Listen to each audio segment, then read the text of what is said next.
parabola ng 10 dalaga ay hango sa banal na kasulatan, ang Biblia. Nanggaling ito sa Mateo chapter 25 verse 1 to 13. Dito makikita natin ang sinisimbolo ng 10 dalaga. 5 ay ang matatalino, habang 5 naman ay mga hangal.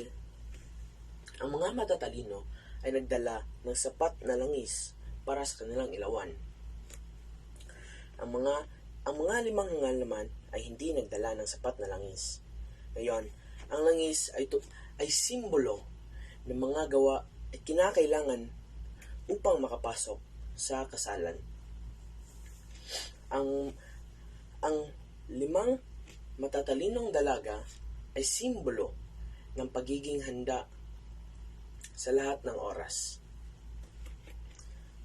Gayunpaman, may mga limitasyon ang lahat ng bagay. Walang sapat na rason kung bakit walang sapat na langis ang mga hangal na dalaga. Sila ay masyadong kampante. Sila ay naging kampante dahil ang buong akala nila ay mamaya pa darating ang ikakasal. Sa kabuuan, mahalagang maging handa tayo sa lahat ng oras dahil lalo na sa araw ng paghuhukom. Dahil ang araw ng paghuhukom ay ang pagbabalik ng Diyos at hindi ito pwedeng baliwalain.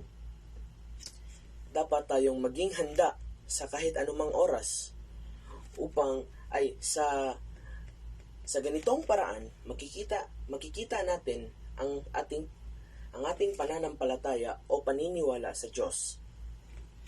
At hindi ito pwedeng baliwalain o ipasang tabi na lamang. Yun lang po.